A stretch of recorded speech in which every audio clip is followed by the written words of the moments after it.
السلام عليكم ورحمة الله وبركاته. إن الحمد لله نحمده ونستعينه ونستغفره ونعوذ بالله من شرور أنفسنا ومن سيئات أعمالنا. من يهده الله فلا مضل له ومن يضلل فلا هادي له. وأشهد أن لا إله إلا الله وحده لا شريك له وأشهد أن محمدا عبده ورسوله صلى الله تعالى عليه وعلى آله وصحبه وسلم تسليما كثيرا. أما بعد.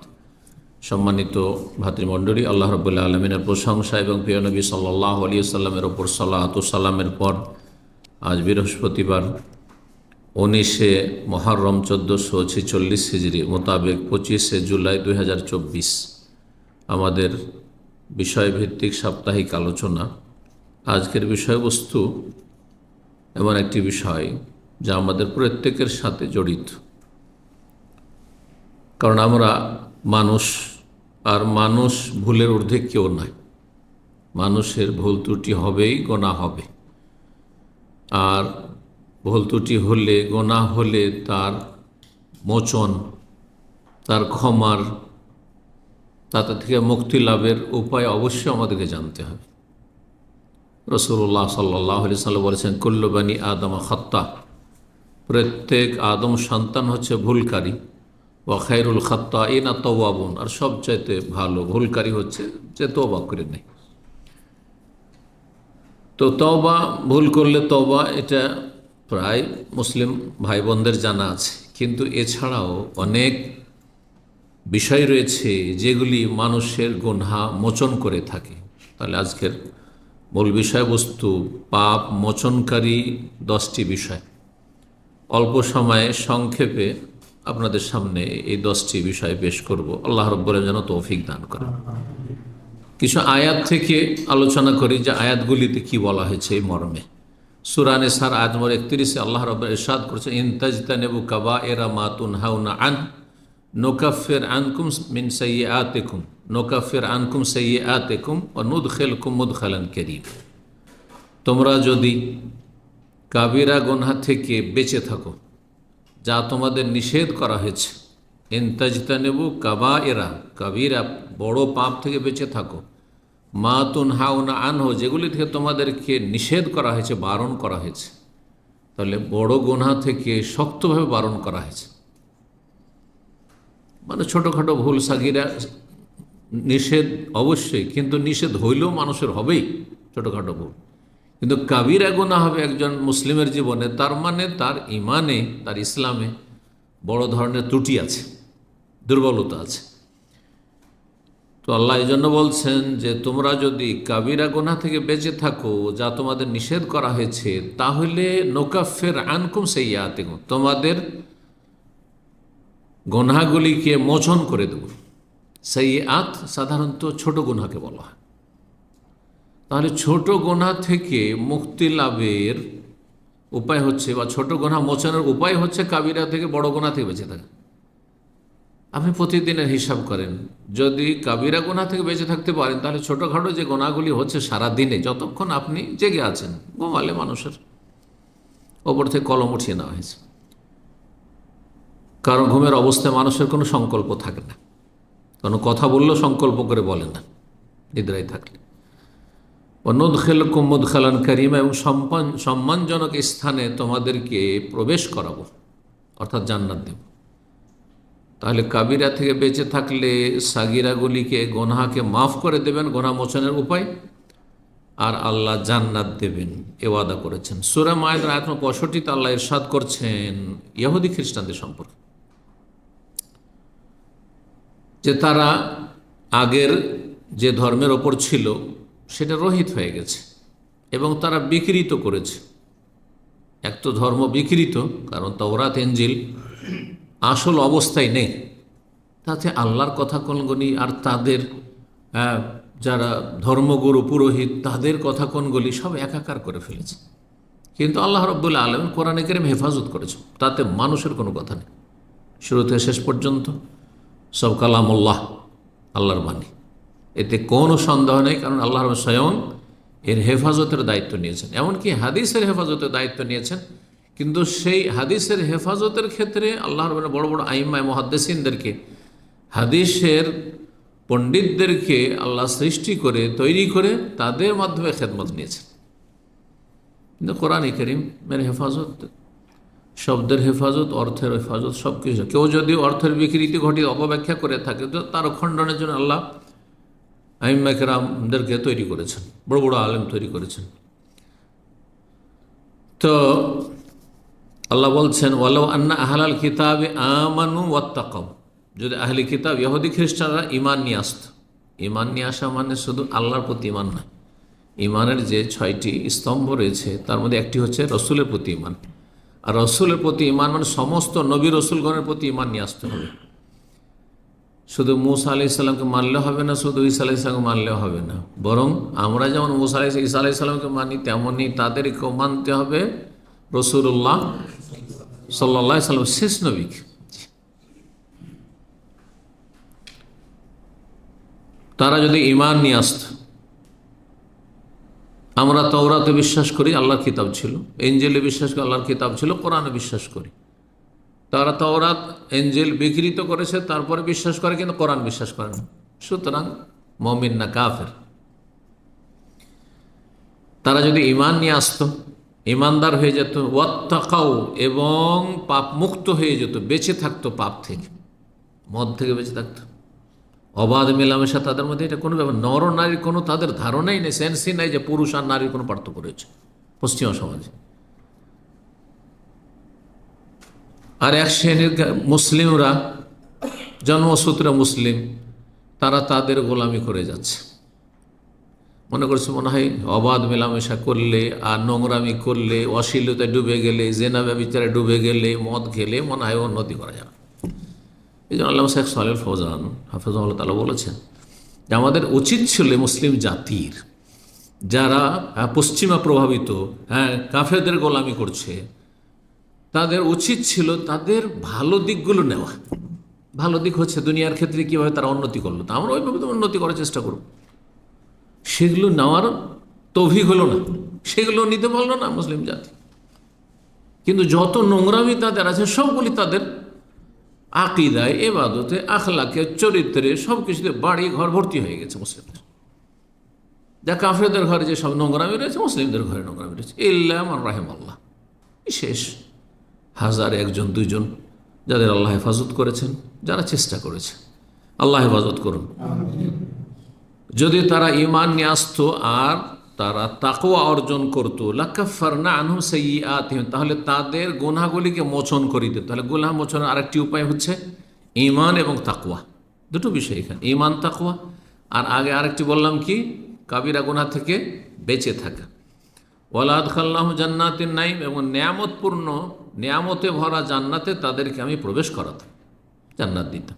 জান্নাত হাসিল করতে হলে আর গুনাহ থেকে, গুনাহর বোঝা হালকা করে গুনাহ থেকে মুক্ত হওয়ার উপায় হচ্ছে ঈমান এবং তাকওয়া আর কাবিরা গুনাহ থেকে বেঁচে থাকা। আমি প্রতিদিনের হিসাব করেন যে আজকে আমি বড় গুনাহ করিনি, আল্লাহর হকের ক্ষেত্রে, মানুষের হকের ক্ষেত্রে 5 ওয়াক্ত সালাতে কোনো ঘাটতি করেনি, সুতরাং কাবিরা গুনাহ হয়নি।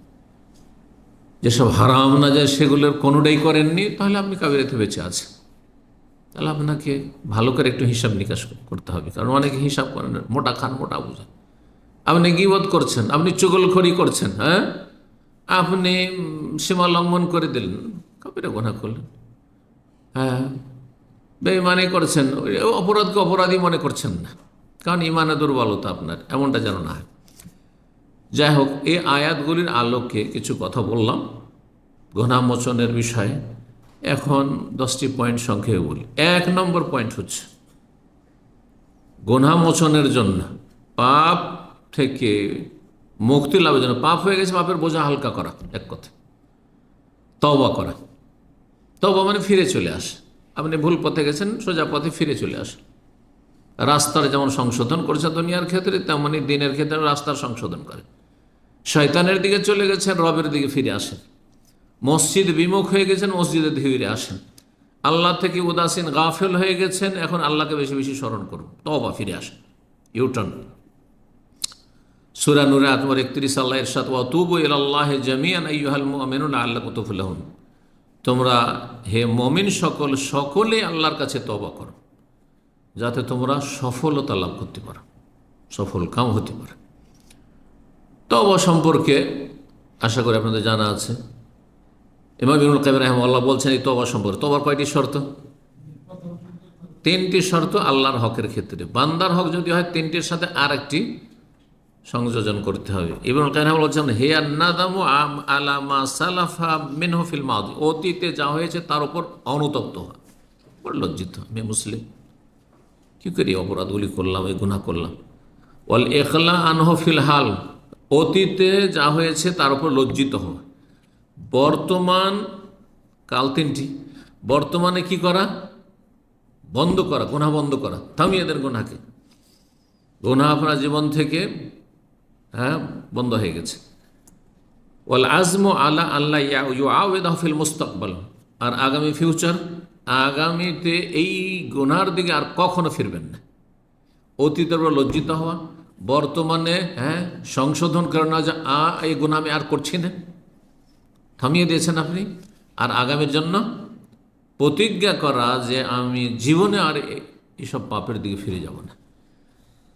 আল্লাহর হকের ক্ষেত্রে, মানুষের হকের ক্ষেত্রে এই 3টি শর্ত। অতিরিক্ত মানুষের হক যদি হয় তাহলে কি শর্ত? তার হক আদায় করে দেওয়া, না হলে তার কাছ থেকে ক্ষমা চেয়ে নেওয়া। যেভাবে আপনি মুক্তি লাভ করতে, অব্যাহতি আপনাকে হাসিল করতে হবে। এগুলি হচ্ছে তওবার শর্ত। তওবা মানুষের গুনাহগার সাথে সাথে তওবা করা ফরজ। তওবাতে করছি চলবে না, কারণ সময় আপনার হাতে না, রবের হাতে। জানাও নেই যে কখন আমার সময় শেষ হয়ে যাবে, তওবার দরজা বন্ধ হয়ে যাবে। সুতরাং যখনই গুনাহ হয়েছে সাথে সাথে তওবা করুন। ভুল হতে পারে কিন্তু তওবা করুন। 2 নম্বর গুনাহ মোচনের উপায় হচ্ছে ইস্তিগফার। তওবা মানে ফিরে আসা বললাম, আর ইস্তিগফার মানে ক্ষমা চাওয়া। ফিরে চলে আসেন আর ক্ষমা চান যে আল্লাহ, উল্টো দিকে চলে গেছিলাম, শয়তানের গোলামিতে চলে গেছিলাম, তোমার গোলামির দিকে ফিরে আসলাম, আর তোমার কাছে অতীতে যা ভুল ভ্রান্তি হচ্ছে আমি ক্ষমা চাইছি, তুমি মাফ করে দাও।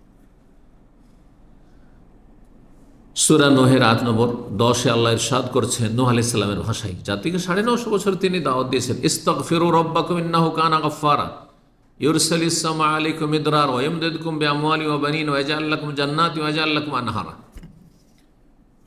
ইস্তিগফার ক্ষমা প্রার্থনা এবং তার বহুমুখী উপকারিতা, কয়েকটি উপকারিতার কথা আল্লাহ এখানে বর্ণনা করেছেন। নূহ আলাইহিস সালাম জাতিকে বলেছিলেন ইস্তাগফিরু রাব্বাকুম, তোমাদের প্রতিপালকের কাছে ক্ষমা চাও, কারণ তিনি হচ্ছেন একমাত্র মহা ক্ষমাকারী, গাফফার। তিনি, তার নাম গাফফার, তার নাম গফুর। সাইয়্যিদুল ইস্তিগফার আপনাদের জানা আছে। যে কোনো ইস্তিগফার, ছোট্ট কালেমা আস্তাগফিরুল্লাহ, যেমন তেমন কথা না, যদি অন্তর থেকে বের হয়, কিন্তু খুলুসিয়তের সাথে, নিষ্ঠার সাথে বের হইতে হবে। আল্লাহ তুমি ক্ষমা করে দাও, আস্তাগফিরুল্লাহ, আল্লাহর কাছে ক্ষমা চাইছি। এর অতিরিক্ত করতে আস্তাগফিরুল্লাহ ওয়া আতুবু ইলাইহি, এর অতিরিক্ত করতে চান কালমা তাওহীদের সাথে আস্তাগফিরুল্লাহ আল্লাযী লা ইলাহা ইল্লা হুয়া আল হাইয়ুল কাইয়্যুম ওয়া আতুবু ইলাইহি, আল্লাহর সিফাতের সাথে হাইয়ুল কাইয়্যুম এবং লা ইলাহা ইল্লাল্লাহর সাথে। লা ইলাহা ইল্লাল্লাহ সবচেয়ে উত্তম জিকির, তাহলে আপনার ইস্তিগফার কোয়ালিটি আরও বেড়ে গেল। এর চাইতে ভালো ইস্তিগফার হচ্ছে সাইয়্যিদুল ইস্তিগফার। যত ক্ষমা চাওয়ার দোয়া আছে তার মধ্যে সবচাইতে উত্তম দোয়া। সৈয়দ মানে হচ্ছে নেতা, সৈয়দ মানে হচ্ছে সর্দার, সৈয়দ মানে হচ্ছে যিনি অধিনায়ক, মালিক। ইস্তিগফার, সমস্ত ইস্তিগফারের যত ক্ষমা চাওয়ার দোয়া তার মধ্যে সবচেয়ে গুরুত্বপূর্ণ দোয়া আল্লাহুম্মা আনতা রাব্বি লা ইলাহা ইল্লা আনতা খালাকতানি ওয়া আনা আবদুকা ওয়া আনা আলা আহদিকা ওয়া ওয়াদিকা মাসতাতাতু আউযু বিকা মিন শাররি মা সানাতু আবু লাকা বিনি'মাতিকা আলাইহি ওয়া আবু বিযামবি ফাগফিরলি ফাইন্নাহু লা ইয়াগফিরুয যুনুবা ইল্লা আনতা। 10টি বাক্য রয়েছে, 10টি বাক্য খুব গুরুত্বপূর্ণ। একটি বাক্যে ব্যাখ্যা করলে ওতে 1 ঘন্টা লাগবে। কী যে রহস্য রয়েছে, এতে সমস্ত দিকগুলো রয়েছে। যেমন পাপের অঙ্গীকার, তেমন কালেমা তাওহীদ, রব এর স্বীকৃতি দান করা, ভুলের জন্য নিজেকে স্বীকার করে নেওয়া, সারেন্ডার করা, ইত্যাদি ইত্যাদি, এবং আল্লাহর কাছে ক্ষমা চাওয়া। এটি যদি সকালে একবার পড়েন আর সারাদিনের মধ্যে যে কোনো সময় মারা যান তাহলে জান্নাত, ইয়াকিনের সাথে পড়তে। সন্ধ্যাবেলা পড়েন, রাতে মারা গেলে জান্নাত। সহিহ বুখারীর হাদিস। ওমান কালাহ মিনান নাহারে মৌকেনান বেহা, কেউ ইয়াকিনের সাথে যদি দিনের বেলা বলে ফামাতা মিনু, সেই দিনে যদি মারা যায় কাবলা সন্ধ্যা হওয়ার আগে আগে, ফাহুয়া মিন আহলিল জান্নাহ, সে জান্নাতি। ওমান কালাহ মিনাল লাইল ওয়া হুয়া মুকিন, ইয়াকিনের সাথে যদি রাতে বলেন, হয় রাতে মরণ হবে, নয় দিনে হবে, এর বাইরে তো আর সময় নেই। প্রতিদিনের নিয়ম বানিয়ে এলেন আপনি, ফজরে পড়বেন একবার কমপক্ষে, আর সন্ধ্যা পড়বেন, এটা কমের পক্ষে, তাহলে এই ফজিলত পেয়ে গেলেন। আর এর বেশি যদি পড়তে পারেন আপনি, চলতে ফিরতে উঠতে বসতে, হ্যাঁ, আপনারা কেন অভ্যাস করেন না? গাড়িতে নিজে ড্রাইভ করলেও বসে থাকছেন সিগন্যালে গিয়ে, আর অন্যরা থাকলে অন্যের গাড়িতে চাপছেন, হ্যাঁ, সেখানে বসে আছেন আপনি 5 মিনিট ধরে জ্যামে বসে আছেন, 10 মিনিট ধরে বসে আছেন, কিন্তু একটিও জিকির নেই। গাফিলতি, এটি উদাসীনতা। ওর এই সময়গুলোকে কাজে লাগান, কারণ ভালো কথা যখন বলাই অভ্যস্ত হয়ে যাবে তখন আর খারাপ ভাষা বেরোবে না, স্বাভাবিকভাবে খারাপ কথা কমে আসবে। এটা হচ্ছে মানুষের স্বভাব। আল্লাহ যেন আমাদের সকলকে তৌফিক দান করেন। 3 নম্বর গুনাহ মোচনকারী, পাপ মোচনকারী বিষয় হচ্ছে বেশি বেশি নেকি করা, যেই নেকি গুনাহকে মুছে দেবে। যত নেকি বাড়াবেন গুনাহ তত কমে আসবে, এবং গুনাহ যেগুলো আছেও স্টকে আছে আমল নামে, সেগুলোকে মুছে দেবে। সূরা হুদের আয়াত 114-তে আল্লাহ ইরশাদ করেছেন, ইন্নাল হাসানাত ইউযহিবুনা সাইয়্যাত, নিশ্চয়ই নেকিগুলি গুনাহগুলিকে কি করে? ইউযহিবুনা সাইয়্যাত, মুছে নিয়ে চলে যায়, হ্যাঁ, দূর করে দেয়। যেমন আগুনে লোহার বা অস্ত্রের মরিচা জংকে দূর করে দেয়। যালিকা যিকরা লিযাকিরিন, এটি হচ্ছে যারা উপদেশ গ্রহণকারী বা আল্লাহকে স্মরণকারী তাদের জন্য উপদেশ, যে গুনাহ হচ্ছে নেকি বাড়ান। নেকি যখন বাড়াবেন তখন শয়তান আর সুযোগ পাবে না, কারণ শয়তান যেখানে ফলন বেশি সেখানে মেহনত করবে। আমরাও তাই করি, কৃষিকাজ যারা করেন, যেই ফসলে, হ্যাঁ, অল্প খরচে ফলন বেশি সেটাই করবে। তো শয়তান দেখছে যে একে গুনাহ করেছে, একটা গুনাহ করেছে, এ তো শত শত নেকি করে ফেলছে, তো আপনার পেছনে আর লাগবে না। তো এই বিষয়টি আমি সবসময় বলার চেষ্টা করি, কারণ আমরা সবাই ভুলের সাথে জড়িত। ভুল হলো তো কি হলো, আমি নেকি বেশি করব। যেমন একটা খারাপ কথা বেরিয়ে গেল মুখ দিয়ে, তেমনই জিকির আজকার বেশি বের করা শুরু করেন, দেখবেন যে শয়তান আর সুযোগ দেবে না, যে খারাপ কথা বলে লাভ নেই। নবী সাল্লাল্লাহু আলাইহি ওয়াসাল্লাম হাদিস আবু দাউদ রয়েছে, মুসনাদ আহমদ, তিরমিজিতে রয়েছে, হাদিসটিকে আল্লামা আলবানী হাসান। ইত্তাকিল্লাহ হাইসুমা কুনতা, 3টি বিষয় বলেছে, যেখানে থাকো আল্লাহকে ভয় করো। ও আতবাই সাইয়্যাত আল হাসানা, আর গুনার পরে নেকি করো। গুনাহ হচ্ছে আপনার ধরেন পেশাব পায়খানা ময়লা আবর্জনা, আর নেকি হচ্ছে আপনার পানি, স্বচ্ছ পানির মতো। তাহলে পেশাব পায়খানা শরীরে কাপড়ে লেগে গেলে কি করবেন? তার উপরে পানির প্রয়োজন, পানি দিয়ে ধৌত করবেন, জি, পানি বইয়ে দেবেন, জি। তামহোহা, তাহলে সেই গুনাহগুলিকে মিটিয়ে দেবে, মুছে দেবে। তামহোহা ওয়া খালিকিন নাস বিখুলুকিন হাসান, আর মানুষের সাথে সদাচরণ করো, ভালো আচরণ করো। গুরুত্বপূর্ণ 3টি বিষয়। 4 নম্বর উপায় গুনাহ মোচনের, সেটা হচ্ছে মুমিনদের জন্য দোয়া করেন আপনি, মুসলিম ভাইদের জন্য। এই ক্ষেত্রে কৃপণতা করেন না। আমাদের অনেকের মধ্যে কৃপণতা কাজ করে, কারণ চান না যে সে উন্নতি করুক, হ্যাঁ, বা তার সাথে একটু হয়তো, হ্যাঁ, মনোমালিন্য আছে বা দূরত্ব আছে বা কোনো ভক্তি নেই। যদি শত্রুতা নাও থাকে, বিদ্বেষ নাও থাকে, ভক্তি নেই, যার ফলে দোয়া করতে চান না। আপনি নিজে বেশি ক্ষতিগ্রস্ত। আপনি যদি দোয়া করতেন তা আপনার যেন ফেরেশতা দোয়া করতেন। আপনার দোয়া নাও হইতে পারে কবুল, কিন্তু ফেরেশতা দোয়া আপনার জন্য যেটা হবে সেটা কবুল হবে, লাভ, বেনিফিট। তো মুমিনদের জন্য দোয়া করবেন, মুমিন ভাই বোনদের জন্য। এই জন্য রব্বানা ইগফির লানা ওয়া লিইখওয়ানিনা আল্লাযীনা সাবাকুনা বিল ঈমান ওয়া লা তাজআল ফী কুলুবিনা গিল্লাল লিল্লাযীনা আমানু রব্বানা ইন্নাকা রাউফুর রাহিম। সমস্ত মুমিন মুমিনাত আদম আলাইহিস সালাম থেকে শুরু করে আজ পর্যন্ত এই উম্মতের, আগের উম্মতের যে কোনো মুমিন মুমিনাত, আম্বিয়া রাসূলগণ থেকে শুরু করে মুসলিম হইলেই হলো, যে কোনো যুগের সবাই এই দোয়াতে কিন্তু শামিল। সূরা হাশরে আল্লাহ এই দোয়া শিখিয়েছেন। আর ফেরেশতারাও দোয়া করে মুমিনদের জন্য, মুমিন মুসলিমের জন্য ফেরেশতারা দোয়া করে। তো যাতে করে আমার জন্য, আপনার জন্য ফেরেশতা দোয়া করে, কারণ আরেকটি বিষয় আছে, বেশ কিছু হাদিস দ্বারা প্রমাণিত যে কোন কোন শ্রেণীর পাপীদের ওপর বা কোন কোন শ্রেণীর মানুষের ওপর ফেরেশতার লানত হয়। এই বিষয়টি আমাকে স্মরণ করে দেবেন, ইনশাআল্লাহ আলোচনা করব। কিছু মানুষ আছে যাদের বিভিন্ন পাপের কারণে তাদেরও ফেরেশতা অভিশাপ দেয়, লানত দেয়। তো ফেরেশতার লানত থেকে বাঁচতে হবে, বরং নেক দোয়া নেওয়ার চেষ্টা করতে হবে। মুসলিম ভাই বোন জীবিত হোক আর মৃত হোক তাদের জন্য দোয়া করেন। মারা গেছে তাদের জন্য দোয়া করলে আপনার ফায়দা। সে আপনার কাজে আসবে না, কিন্তু আল্লাহর পক্ষ হতে ফেরেশতা নিযুক্ত আছে আপনার কল্যাণের জন্য, আপনার জন্য দোয়া করার ক্ষেত্রে। দোয়ার কথা বললাম সূরা হাশর আয়াত নম্বর 10, সেই দোয়াটি রব্বানা ইগফির লানা, আল্লাহ আমাদেরকে মাফ করে দাও, ওয়া লিইখওয়ানিনা আল্লাযীনা সাবাকুনা বিল, আর আমাদের ওই সব ভাইদেরকে মাফ করে দাও, বোনদেরকে মাফ করে দাও যারা আমাদের পূর্বে ঈমানের অবস্থায় চলে গেছে, আমাদের পূর্বে যারাই চলে গেছে। আর আমাদের অন্তরে যেন কোনো মুমিন মুসলিম সম্পর্কে বিদ্বেষ শত্রুতা না থাকে, কালিমা না থাকে। উম্মু দারদা রাদিয়াল্লাহু তাআলা আনহা, নবী সাল্লাল্লাহু আলাইহি ওয়াসাল্লাম একজন সাহাবিয়া মহিলা, তিনি বর্ণনা করছেন আন্না রাসূলুল্লাহ কানা ইয়াকুল, রাসূলুল্লাহ সাল্লাল্লাহু আলাইহি ওয়াসাল্লাম বলতেন, এই হাদিসটি দাওয়াতুল মারইল মুসলিমি লিআখিহি বিযাহরিল মুস্তাজাবাতুন, মুসলিম ভাই যদি আরেক মুসলিম ভাইয়ের জন্য তার চোখের অন্তরালে আড়ালে, যদি সামনে নয়, সামনে অনেক সময় লোক দেখানো চামচামি দোয়া হয়, যার সাথে স্বার্থ জড়িত আছে, খুব দোয়া দিলেন, কারণ ওকে আপনি কি করতে বেলুর মতো ফোলাতে চাইছেন আপনি, বুঝছেন না? না না না, ও তো ইখলাস নেই আপনার, হইতে পারে ওর সাথে গরজ জড়িত আছে দুনিয়ার, ইখলাস নেই, ওই দোয়াতে কাজ হবে। এই জন্য বেজাহরিল গায়ব, চোখের আড়ালে, সে অনেক দূরে আছে, তাকে কেউ শোনাবারও লোক নেই যে আপনার জন্য অমুক দোয়া শেখ দোয়া করছেন, আপনার জন্য অমুক দোয়া করছেন, এই কথা বলারও নেই। দোয়া করছেন আল্লাহ ওনাকে ভালো করুন, আল্লাহ ওনাকে রহম করুন, আল্লাহ ওনাকে শান্তিতে রাখুন, সুখে রাখুন, ইত্যাদি।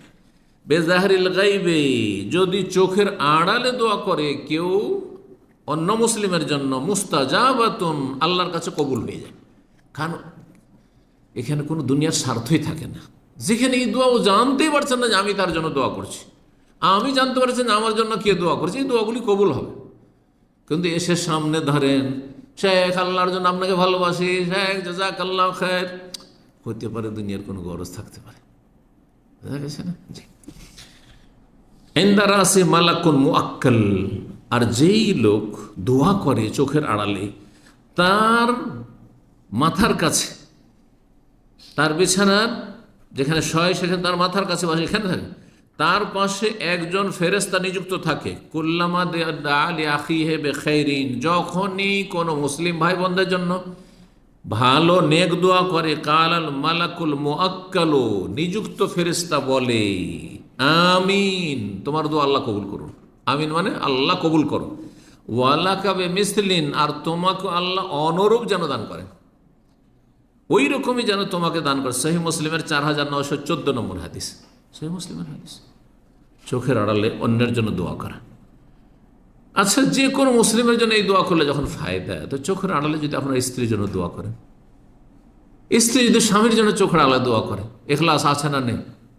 আরে সামনাসামনি স্ত্রী ভালো খাওয়াচ্ছে, খুব আদর করছে, খুব মায়া মমতা দেখাচ্ছে, আল্লাহ তোমাকে সুখের, আল্লাহ তোমাকে সারা জীবন ভালো রাখো, ইত্যাদি রাখো, এখানে আপনার আকৃষ্ট করার উদ্দেশ্য থাকতে পারে, হ্যাঁ, তার মন জয় করার উদ্দেশ্য থাকতে পারে, তার কাছে কিছু স্বার্থ হাসিল করার উদ্দেশ্য থাকতে পারে, স্বামীর কাছ থেকে কিছু স্বার্থ হাসিল করার উদ্দেশ্য থাকতে পারে।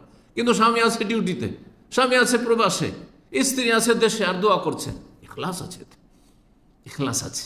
কারণ এখানে আপনি দোয়া করছেন না করছেন স্ত্রী জানছে না, আর স্ত্রী আপনার জন্য দোয়া করছেন না করছে আপনি জানছেন না। বেজাহরিল গায়ব, চোখের আড়ালে। আল্লাহ যেন তৌফিক দান করেন। ফেরেশতাদের দোয়ার কথা শোনেন তাহলে। সূরা গাফির, যার অপর নাম আল মুমিন, সূরা মুমিন আয়াত নম্বর 7 আল্লাহ বলছেন আল্লাযীনা ইয়াহমিলুল আরশা ওয়া মান হাওলাহু, যেসব ফেরেশতারা আল্লাহর আরশ বহন করে রয়েছে, তার মানে আল্লাহর নিকটবর্তী ফেরেশতা, আল্লাহর নৈকট্যপ্রাপ্ত সবচেয়ে শ্রেষ্ঠ ফেরেশতারা তারা, জিবরাইল আলাইহিস সালামের পরে। ওমান হাওলাহু, এবং চারপাশে, আরশের চারপাশে যে অসংখ্য ফেরেশতা রয়েছেন, ইউসাব্বিহুনা বিহামদি, রবের প্রশংসার সাথে সাথে তসবিহ করে, ওয়া ইউমিনুনা, আল্লাহর প্রতি ঈমান রাখে, ওয়া ইস্তাগফিরুনা লিল্লাযিনা আমানু, এবং মুমিন মুসলিমদের জন্য তারা আল্লাহর কাছে ক্ষমা প্রার্থনা করে, ইস্তিগফার করে, আল্লাহ মুমিন মুসলিমদেরকে মাফ করে দাও, ক্ষমা করে দাও। রব্বানা ওয়াসি'তা কুল্লা শাইইন রাহমাতান ওয়া ইলমা, আল্লাহ তুমি প্রত্যেক বস্তুকে তোমার রহমত এবং জ্ঞান দ্বারা পরিবেষ্টন করে রয়েছে। তোমার রহমত সব কিছুকে পরিব্যাপ্ত, শামিল, এবং তোমার জ্ঞানও সব কিছুকেই শামিল, ঘিরে রয়েছে। 5 নম্বর গুনাহ মোচনের উপায় হচ্ছে দুনিয়ার বিভিন্ন বালা মুসিবত। এই যে সর্দি লাগলো, আপনি ভাবছেন বিরক্তিকর, সর্দি লেগেছে, একটু ঠান্ডা লেগেছে, অ্যালার্জি, হাঁচি পড়েছে, একটু জ্বর হয়েছে, আজকে একটু কষ্ট হয়ে গেছে, রোদ লেগে গেছে, শরীরটা খুব ক্লান্ত হয়ে গেছে, যে গুনাহ মাফ হচ্ছে।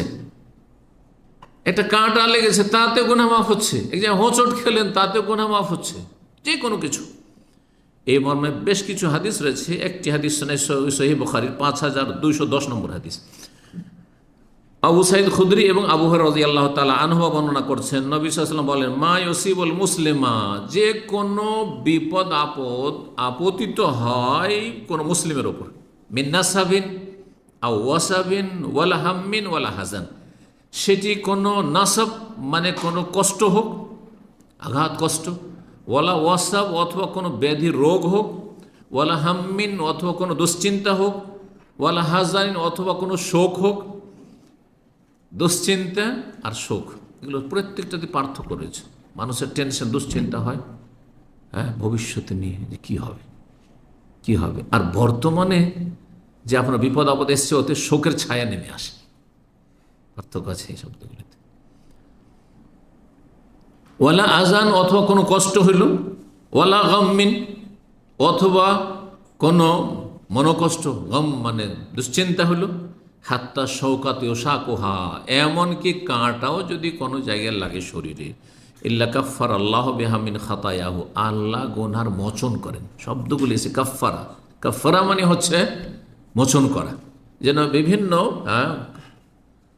গুনার জন্য কিছু কিছু কাজের জন্য কাফারা আছে না নেই? যেন কসম করেছেন, তার কসম ভেঙে দিলেন, কি বলা হচ্ছে? কসমের কাফারা। মানে কসম আসল হচ্ছে অফাজু হাইমান, আল্লাহ বলছেন কসম করেছে, কসমকে রক্ষা করো, হেফাজত করো, মানে কসমের উপর অটল থাকো। যদি সেটা গুনার কাজ না হয়, গুনার কাজ হয় ছেড়ে দিতে হবে, আল্লাহর অসন্তুষ্টি, আমি ওর সাথে কথা বলবো না, তাহলে ভুল আপনি কসম করেছেন, তাহলে আপনি ভুল থেকে ফিরে আসুন আর কাফারা দিয়ে দিন। কসম করলেন তো কাফারা দেন। এই বিভিন্ন কাজে যে কাফারাগুলি রয়েছে, তো কাফার আল্লাহ বিহা মিন খাতায়, গুনাহকে আল্লাহ মোচন করে দিয়ে থাকেন। তিরমিজির আরেকটি হাদিস রয়েছে আবু হুরায়রা থেকে বর্ণিত রাদিয়াল্লাহু তাআলা আনহু, রাসূলুল্লাহ বলেন, মা ইয়াজালুল বালাআ বিল মুমিনি ওয়াল মুমিনাতি, মুমিনের উপর বালা মুসিবত নেমে আসে, ফি নাফসিহি, তার জীবনের ক্ষেত্রে, ওয়া ওয়ালাদি, ছেলে মেয়েদের ক্ষেত্রে, আপনার শারীরিক মানসিক কোনো যন্ত্রণা, অথবা ছেলে মেয়েদের উপর বিপদ আপদ, অথবা অমালিহি, ধন সম্পদের উপর বিপদ আপদ, হাত্তা ইয়ালকাল্লাহ তাআলা, যে কোনো বিপদ আপদ আসুক না কেন, আল্লাহর সাথে যখন মিলিত হবে, হ্যাঁ, মওতের পরে, ওমা আলাইহি মিন খাতিয়া, কোনো গুনাহ থাকবে না, গুনাহ কমতি আছে, যত বালা মুসিবত দুনিয়া, কারণ দুনিয়ার শাস্তি হালকা জাহান্নামের শাস্তির তুলনায়, কবরের শাস্তির তুলনায়, হাসর মাঠের বিচার দিবসের ভয়াবহতার তুলনায়। দুনিয়াতে যদি একটু কষ্ট হয়ে যেত, আখিরাতের কষ্ট নেই। জি, নবী সাল্লাল্লাহু আলাইহি ওয়াসাল্লাম যখন মৃত্যু যন্ত্রণা হচ্ছিল, তখন ফাতিমা রাদিয়াল্লাহু তাআলা আনহা, ছোট মেয়ে, আব্বা আপনার খুব কষ্ট হচ্ছে। ওয়াকার বাবা, আমার আব্বার খুব কষ্ট হচ্ছে, খুব যন্ত্রণা, মৃত্যু যন্ত্রণা হচ্ছে। নবী সাল্লাল্লাহু আলাইহি ওয়াসাল্লামের মৃত্যুর যন্ত্রণা প্রচণ্ড অনুভব করছেন মেয়ে, বলছেন তিনি সান্ত্বনা দিয়ে, লা কারবা আলা আবিকে বাদাল ইয়াউম, আজকের পরে তোমার বাবার ওপর কোনো মুসিবত নেই, মর্যাদা উঁচা করার জন্য।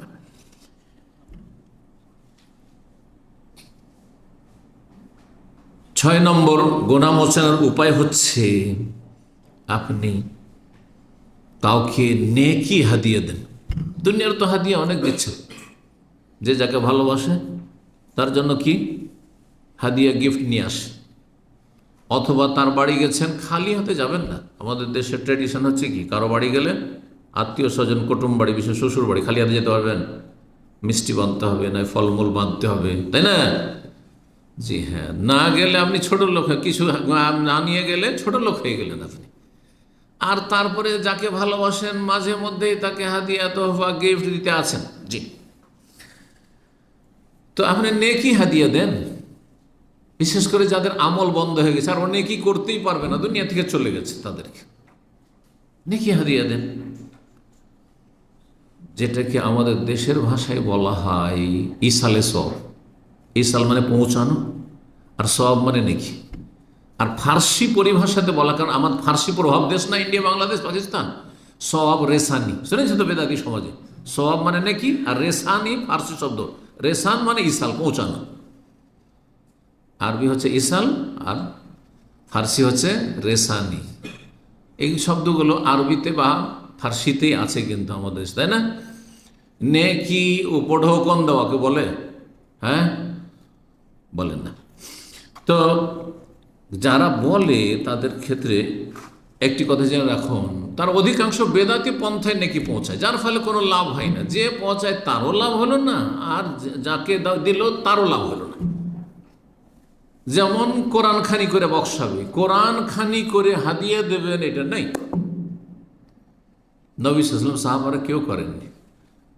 আপনি নামাজ পড়বেন দিয়ে বলে এই নামাজটা আমি বক্সে দিলাম, এই 1000 বার আমি জিকির করলাম, জিকিরটা আমি বক্সে দিলাম। বক্সাদা বলে না, বকশিস থেকে বক্সাদা মানে দান করে দিলাম, হ্যাঁ দিয়ে দিলাম, এটা নেই। কিন্তু যেটা আছে সেটা করতে হবে। এই জন্য আমার একটি আলোচনা আছে যে মৃত ব্যক্তিকে ইসালে সওয়াব বা নেকি পৌঁছানো খুব গুরুত্বপূর্ণ আলোচনাতে তরিকে।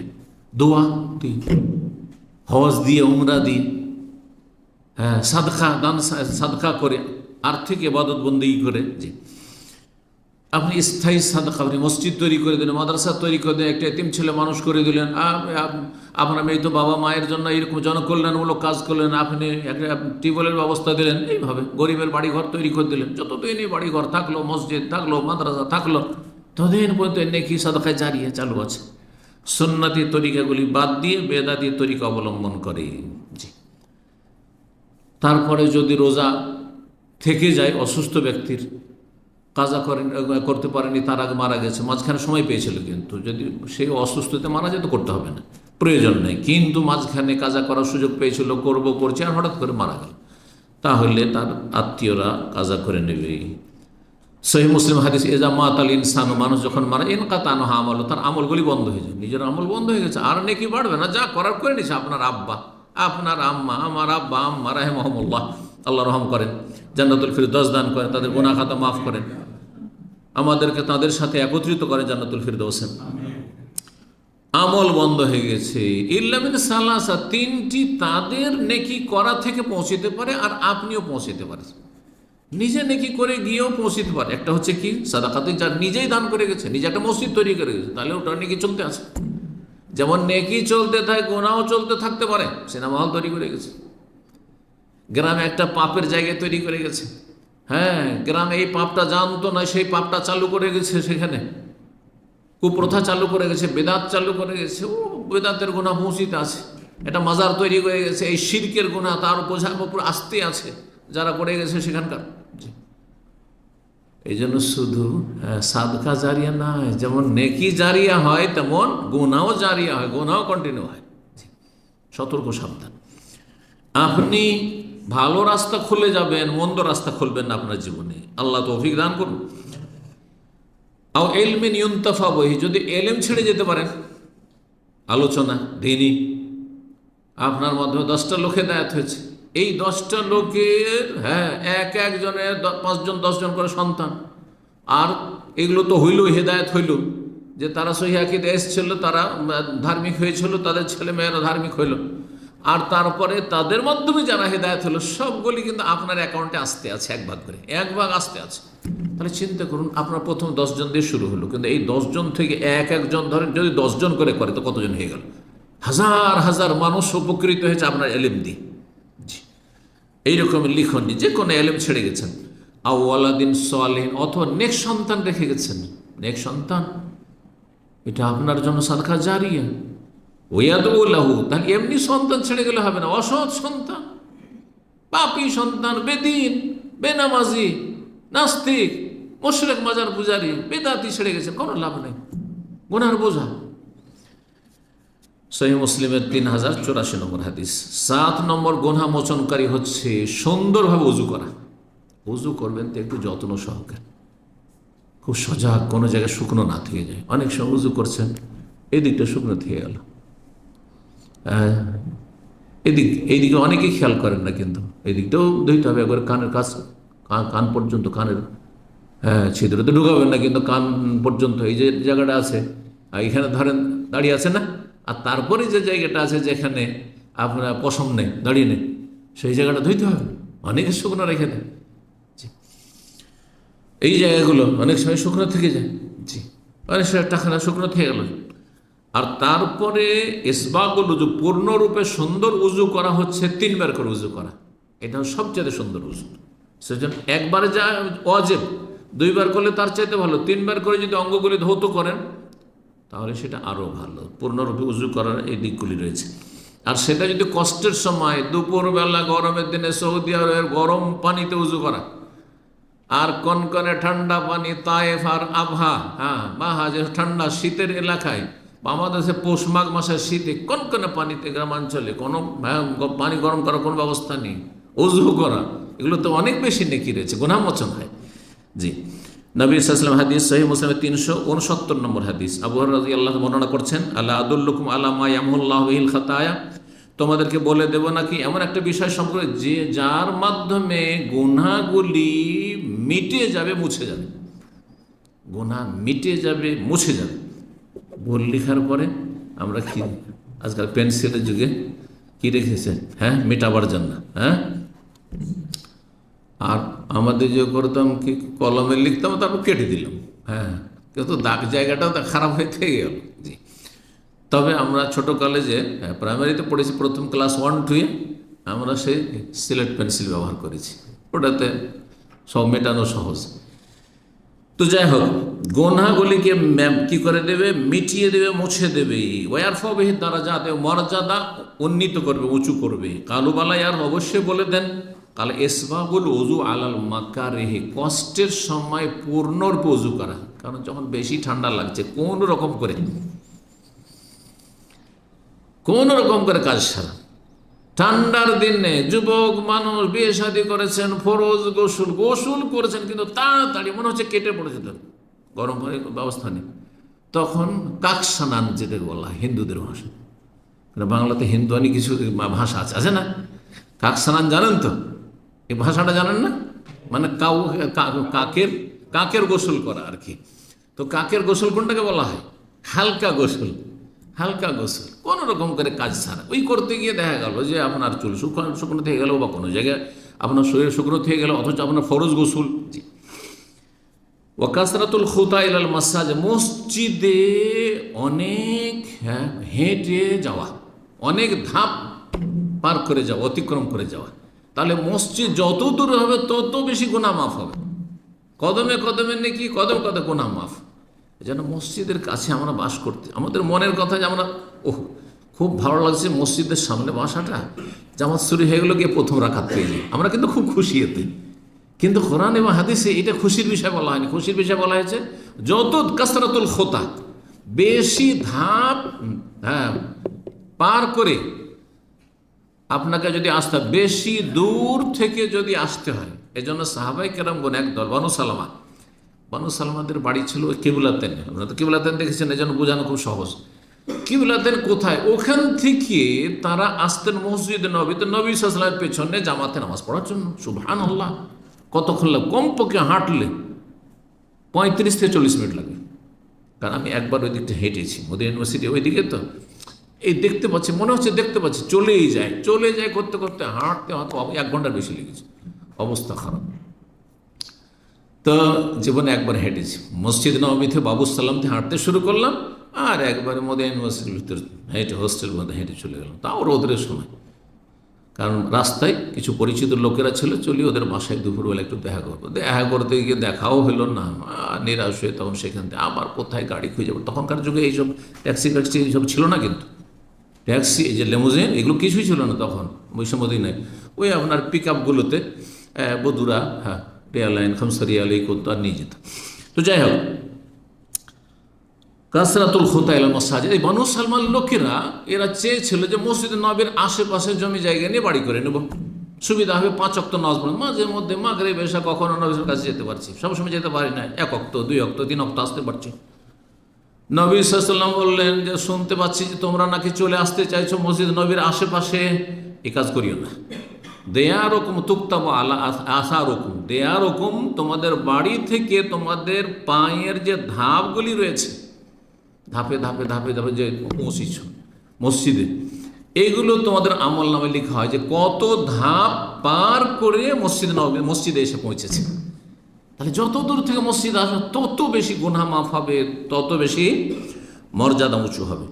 অন্তেজারু সলাত বাদাস সলার, এক সলাতের উপরে আর এক সলাতে অপেক্ষা করা, সেটা একবারে সশরীরে অপেক্ষা করা, যার মসজিদে মাগরিব পড়ার পর বসে গেলে এসা পড়েই বের হবো, হ্যাঁ, জোহর পড়ে বসে গেলাম, আসর পড়েই বেরোবো, আসর পড়ে বসলাম, মাগরিব পড়ে বের হবো, অথবা হ্যাঁ মানসিকভাবে অপেক্ষা করা। মানসিক অপেক্ষা করা হচ্ছে সবসময় সজাগ থাকা। আজান হলে সাথে সাথে মসজিদ ছুটব, বা আজানের আগেই ছুটব, গিয়ে প্রথম কাতারে জায়গা দেব। যদিও আপনি হয়তো মাগরিব এশার মাঝখানে মসজিদে বসে থাকলেন না, আসর পরে আপনি বাসায় চলে আসলেন বা কাজে থাকলেন, জোহর পরে চলে আসলেন, এশা পড়ে চলে আসলেন, বসে থাকলেন না মসজিদে, কোনো জরুরি বিষয় নাই। আর তারপরে অন্য অন্য গুরুত্বপূর্ণ কাজ থাকলে আপনার বসে থাকা এভাবে উচিত নয়। যে অনেক সময় নাজায়েজ হয়ে যাবে বসে থাকা, আপনার দুনিয়ার কাজ বাকি আছে, আপনার রিজিকের ব্যবস্থা করতে হবে, আপনার স্ত্রীর হক রয়েছে, আপনার পরিবার ছেলেমেয়েদের হক রয়েছে, অন্য অন্য দায়িত্ব রয়েছে, সেগুলিকে আপনি উপেক্ষা করে মসজিদে বসে থাকবেন, এটা ইসলাম শেখায় না। জি, কিন্তু যে ব্যক্তি ফিরে আসে সেটা ভিন্ন বিষয়। তো এক সালাতের পরে আর এক সালাতের অপেক্ষা করা মানসিকভাবে হইতে পারে, প্রস্তুত, যাতে করে কখনো পিছিয়ে না যায়, প্রথম রাকাত না ছুটে যায়, তাকবীরে তাহরিমে ছুটে গেল, অথবা গিয়ে 2 রাকাত তাহিয়াতুল মসজিদ পড়তে পারলাম না, আজানের সাথে সাথে মসজিদে ফাজালিক, এটি হচ্ছে আল্লাহ রাস্তায় নিজেকে আবদ্ধ করা। সহিহ মুসলিমের হাদিস। 8 নম্বর পাপ মোচনকারী বিষয় হচ্ছে 5 ওয়াক্ত নামাজ পড়া। 5 ওয়াক্ত সালাত যদি আদায় করেন আপনি, মনে হচ্ছে বিষয়টি সহজ না, 5 ওয়াক্ত সালাত জামাত সহকারে, যেখানে জামাতে যাওয়া সম্ভব হচ্ছে, সম্ভব না হয়তো সেটা আলাদা কথা, আর ওয়াক্তে আদায় করা, 5 বার গোসল করার মতো হাদিস তো জানাই আছে, তাই না? নবী সাল্লাল্লাহু আলাইহি ওয়াসাল্লাম হাদিস, সহিহ বুখারী মুসলিমের হাদিস, আর আয়াত, আচ্ছা বলো তো, লাউ আন্না নাহারান ফি বাবি আহাদিকুম, তোমাদের বাড়ির সামনে যদি নদী, দূরে নদী থাকলে মাঝে মধ্যে যাওয়া হয়, কিন্তু বাড়ির সামনেই, হ্যাঁ, বাড়ির গেট থেকে বেরোলে নদী, তাহলে গোসল করতে 5 বার গোসল করতে বা কোনো অসুবিধা আছে? নদী, আর পানি হচ্ছে পরিষ্কার পরিচ্ছন্ন পানি, কোনো অরুচিও নেই। যদি তোমাদের বাড়ির দরজার সামনে একটি নহর নদী থাকে, ইয়াগতাসিলু ফিহি কুল্লা ইয়াউমিন খামসান, 5 বার করে যদি এনে গোসল করে, হাল ইয়াবকা মিন দারানি শাই, শরীরে কোনো ময়লা আবর্জনা থাকবে, ধুলোবালি থাকবে? কালু সাম লা ইয়াবকা মিন দারানি শাই, কোনো ময়লা আবর্জনা থাকবে না। কাল ফাযালিকা মিসলুস সালাওয়াতিল খামস, এটি হচ্ছে 5 ওয়াক্ত সালাতের উপমা, দৃষ্টান্ত। ইয়ামহুল্লাহু বিহিন্না আল খাতা, এর মাধ্যমে আল্লাহ গুনাহগুলিকে মিটিয়ে দেন, মুছে দেন, পরিষ্কার করে দেন, দূর করে দেন। 9 নম্বর উপায় কিসের? গুনাহ মোচনের রাসূলুল্লাহ সাল্লাল্লাহু আলাইহি ওয়াসাল্লামের সুপারিশ। এটা আখিরাত, দুনিয়াতে সুপারিশ তার নেই, নবী সাল্লাল্লাহু চলে গেছেন, তাই না, দুনিয়া থেকে। এই সুপারিশটা কখন হবে? বিচার দিবসে, ইয়াউমুল কিয়ামা, হাসর মাঠে হবে। গুনাহ নিয়ে চলে গেছেন, এই গুনাহ যদি থেকেই যায় আর মাঝখানে কোনো সুপারিশের ব্যবস্থা না হয়, তাহলে জাহান্নামে যেতে হবে, কিছুদিন হলেও যেতে হবে। এখান থেকে বাঁচার জন্য, গুনাহ মুছে দেওয়ার জন্য, হাসর মাঠেও গুনার বোঝা আপনার উপর আছে আর আপনার আমলনামাতে আছে, রাসূলুল্লাহ সাল্লাল্লাহু শাফাত পেয়ে গেলেন, গুনাহ থাকা সত্ত্বেও কি হয়ে গেল? জান্নাতে চলে গেলেন, আপনি জাহান্নামে যেতে হলো না। সহিহ বুখারী 5830, সহিহ মুসলিমের 298 নম্বর হাদিস, আনাস রাদিয়াল্লাহু তাআলা আনহু বর্ণনা করেছেন, লিকুল্লি নবিয়্যিন দাওয়া, প্রত্যেক নবী দোয়া করেছেন, প্রত্যেক নবী দোয়া করেছেন উম্মতের জন্য। ওয়াকাদ দাআ বিহা ফাস্তুজিবা, আর নবীরা দোয়া করেছেন, তাদের দোয়া কবুল হয়েছে। ফাজাআলতু দাওয়াতি শাফাআতাল লিউম্মতি ইয়াউমাল কিয়ামাহ, কিন্তু আমার দোয়াটা আমি এখন স্থগিত রেখেছি, যে দুনিয়াতে আল্লাহ চয়েস দিয়েছেন, একটা দোয়া করো, যা চাইবে তাই দেওয়া হবে। যদি আপনাকে এরকম অপশন দেওয়া হয় যে আপনাকে শুধু একটা চান্স দেওয়া হয়, আপনি যা চাইবেন তাই চান, হতো বাবু চাইবটা কি, কোনটা চাইব, কোনটাকে 1 নম্বরে রাখবো? নবী সাল্লাল্লাহু আলাইহি ওয়াসাল্লাম বলছেন, আমি দুনিয়াতে এই দোয়া করবো না, আখিরাতের জন্য জমা রাখবো। আখিরাতের জন্য সেটাকে জমা রাখবো। সেটা কি? শাফাআতান লি উম্মতি ইয়াউমাল কিয়ামতের দিনে, হাসরের মাঠে আমার উম্মতের জন্য সুপারিশ করে, আল্লাহ এই পাপীগুলোকে আমি জান্নাতে নিয়ে যাব, জাহান্নামে দিও না তুমি। এই জন্য শাফাত, সুপারিশ শব্দটি খুব সহজ ভাষা বোঝেন। আমাদের দেশে বেদাতিরা যেহেতু মিসগাইড করেছে, ভুল বুঝিয়েছে। সুপারিশ সহজ ভাষায় আখিরাতে হাসর মাঠে আল্লাহর কাছে দোয়া। দুনিয়ায় দোয়া করতেন, দুনিয়ার দোয়া যেমন আল্লাহর কাছে করলেন, কবুল হইতে পারে আবার নাও হইতে পারে। হাসর মাঠে রাসূলুল্লাহ সাল্লাল্লাহু আলাইহি ওয়াসাল্লামের শাফাত কবুল হবে, এ কথা হাদিস দ্বারা প্রমাণিত। জি, অন্যান্যদেরও শাফাত সীমিত আকার রয়েছে, কিন্তু নবী সাল্লাল্লাহু আলাইহি ওয়াসাল্লামের শাফাত রয়েছে বৃহৎ আকারে রয়েছে। জি, আর বিভিন্ন প্রকরণ রয়েছে শাফাতের। তো নবী সাল্লাল্লাহু, আর শাফাত কার জন্য? নেক লোকদের জন্য শাফাতের প্রয়োজন নেই। মর্যাদা উঁচা করার জন্য শাফাত হবে, যেন জান্নাতি, আপনারা সবাই জান্নাতি, জাহান্নামের সম্মুখীন না, তারপরও শাফাত হবে কিসের জন্য? গ্রেডটা বাড়াবার জন্য, আরো উঁচা করার জন্য মর্যাদা। কিন্তু আসল শাফাত কাদের জন্য? যাদের জন্য জাহান্নাম ওয়াজিব হয়ে গেছিল, অবধারিত হয়ে গেছিল। এই জন্য সহিহ মুসলিমের কি হাদিস রয়েছে, শাফাতি লে আহলিল কাবাইর মিন উম্মতি, আমার সুপারিশ হবে আমার উম্মতের যারা কাবিরা গুনাহে লিপ্ত ছিল, আর কাবিরা গুনাহ বড় গুনার বোঝা নিয়ে গেছে কিন্তু ঈমান নষ্ট করে যায়নি, তাদের জন্য শাফাত। তাহলে উম্মতের চোর ডাকাতের জন্য শাফাত হইতে পারে, কিন্তু নামাজি হইতে হবে, শিরক মুক্ত হইতে হবে, মাজার পূজা মুক্ত হইতে হবে, কুফরি মুক্ত হইতে হবে, সেহের জাদু আর এই জ্যোতিষী বিদ্যা মুক্ত হইতে হবে, গণকের পেশা মুক্ত হইতে হবে, ঈমান ভঙ্গকারী বিষয়তে মুক্ত হইতে হবে, নাস্তিকতা থেকে মুক্ত হইতে হবে, সেকুলারিজম থেকে মুক্ত হইতে হবে।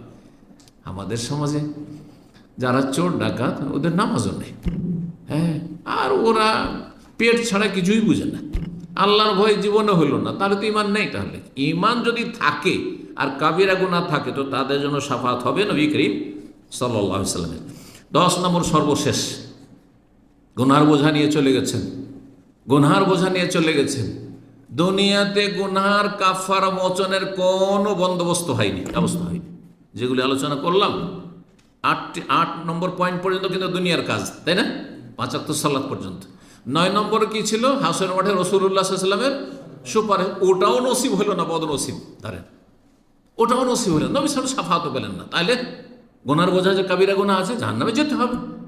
এখন আর একটা ওসিলা আছে, সুবহানাল্লাহ, আর একটি মাধ্যম আছে, লাস্ট মাধ্যম, শেষ রুটি, সেটি হচ্ছে রহমাতু আরহামুর রাহিমিন, সবচাইতে বড় দয়ালু রব্বুল আলামিনের রহমত, দয়া, আল্লাহর মায়া মমতা যদি হয়ে যায় যে এই পাপিষ্টের জন্য দুনিয়া তো কোনো মাধ্যম হইল না গুনাহ মাফের, আর নবী সাল্লাল্লাহু আলাইহি ওয়াসাল্লামেরও শাফাত পেল না, বদনসিব হতভাগা, আমার মায়া, আল্লাহর মায়া হয়ে গেল, আল্লাহ যা তোকে মাফ করে দিলাম।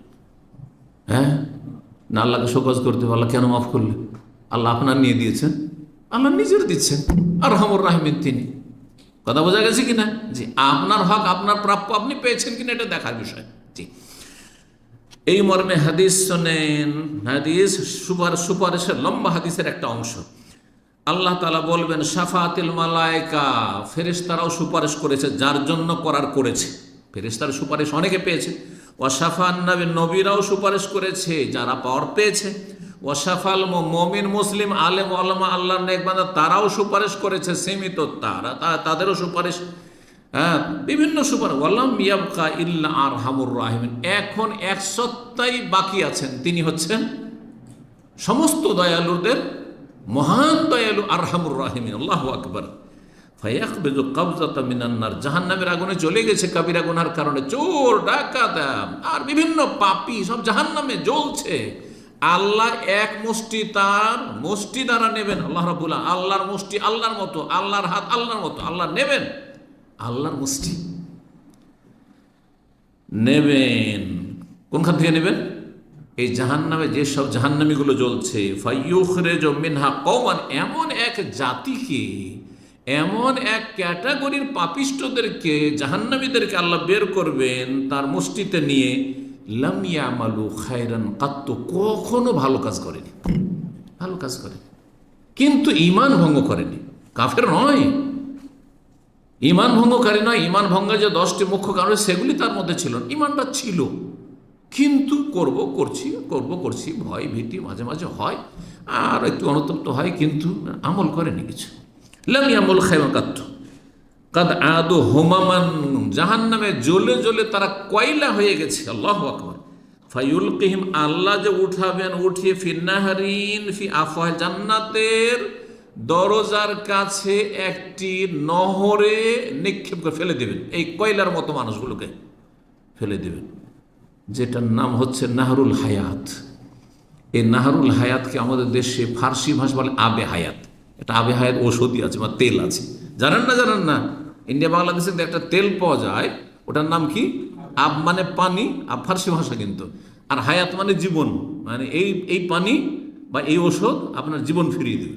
হ্যাঁ, আপনার মানে গুরুত্বপূর্ণ, আপনার জীবনে ওষুধের কাজ, মানে মহা ঔষধের কাজ করবে। এই নামটি ওখান থেকে হয়তো এরা নিয়েছে, হেকিমদের সব ওষুধ। তো আল্লাহর জান্নাতের দরজার কাছাকাছি একটি নহর রয়েছে, সেখানে এই কয়লায় হয়ে গেছে যে সব জাহান্নামীরা জ্বলে, তাদের কিন্তু তারা পাপিষ্ট মুসলিম, নেকির কাজ তাদের নেই কিছু। আল্লাহর রহম হবে, আল্লাহ জাহান্নাম থেকে উঠে তাদের ওখানে ফেলে দেবেন, আর তারপরে তারা গজে উঠবে। যেমন অঙ্কুর গজিয়ে উঠি একটা বীজ থেকে, যখন একটু পানি পায়, রস পায়, তখন অঙ্কুর গজিয়ে ওঠে, কত কচি হয়ে দুর্বল হয়ে ওই রকম গজিয়ে উঠবে। ফায়াম্বতুনা কামা তাম্বতুল হাব্বাতু মিনাস সাইল, বন্যা আর পানি নেমে গেছে, আর তারপরে দেখবেন বন্যার পানি নামার পরে এই দৃশ্যগুলো কিন্তু দেখেছেন, জায়গাগুলো শুকিয়ে গেছে, আর বিভিন্ন জায়গা থেকে বিভিন্ন বীজের দানা এসে ওখানে থেকে গেছে, আর সেখান থেকে গজিয়ে অঙ্কুর গজিয়ে উঠছে, ওই রকম গজে উঠবে। 269 নম্বর হাদিস রয়েছে। আল্লাহর সূরা জুমারের 8 নম্বর 53 ইরশাদ করছেন, কুল ইয়া ইবাদিয়াল্লাযিনা আসরাফু আলা আনফুসিহিম লা তাকনাতু মির রাহমাতিল্লাহ ইন্নাল্লাহা ইয়াগফিরু যুনুবা জামিআ। হে নবী, বলে দাও যে আল্লাহ তোমাদেরকে বলছেন, ইয়া ইবাদিয়াল্লাযিনা আসরাফু, হে আমার ওই বান্দারা যারা আসরাফু আলা আনফুসিহিম, নিজের ওপর অত্যাচার করেছো, নিজের ক্ষেত্রে সীমা লঙ্ঘন করেছো, লা তাকনাতু মির রাহমাত, আল্লাহর রহমত থেকে তোমরা নৈরাশ হয়ে যেও না, হতাশাগ্রস্ত হইও না। আল্লাহ কি আর রহম করেন, আল্লাহ কি আমাকে মাফ করেন, এইরকমটা চিন্তা করিও না। ইন্নাল্লাহা ইয়াগফিরু যুনুবা জামিআ, আল্লাহ সমস্ত গুনাহ মাফ করতে পারেন, আল্লাহ সমস্ত গুনাহ মাফ করতে পারেন। জি, আল্লাহ যাকে ইচ্ছে মাফ করেন, কিন্তু অন্তত সর্বনিম্ন ঈমান নিয়ে যেতে হবে, সর্বনিম্ন ঈমান নিয়ে যেতে হবে। আখিরাতে কাফেরের জন্য, ঈমানবিহীন কারোর জন্য কোনো রকম আল্লাহর রহমত নেই, এটা সবসময় আমাদেরকে মনে রাখতে হবে। আল্লাহ রাব্বুল আলামিন লা তাকনাতু মির রাহমাতিল্লাহ ইন্নাল্লাহা ইয়াগফিরু যুনুবা জামিআ ইন্নাহু হুয়াল গফুর রহিম, আল্লাহ হচ্ছেন গফুর, বড় মার্জনাকারী এবং বড়ই দয়ালু। আল্লাহ রাব্বুল আলামিন যেন আমাদের গুনাহ খাতা মাফ করেন, নেক আমলে তৌফিক দান করেন, এবং ভুল ভ্রান্তি হলে আল্লাহ রাব্বুল আলামিন বেশি বেশি নেকির মাধ্যমে, আর এই সমস্ত যে 10টি আর মধ্যে 8টি প্রথম ওসিলা যেগুলি আমাদের নিজের কর্ম, এগুলি বেশি বেশি আমাদের জীবনে নিয়ে আসার, আমল করার তৌফিক দান করেন। ওয়া সাল্লাল্লাহু ওয়া সাল্লাম নবিয়ানা মুহাম্মদ ওয়া আলা আলিহি ওয়া সাহবিহি আজমাইন।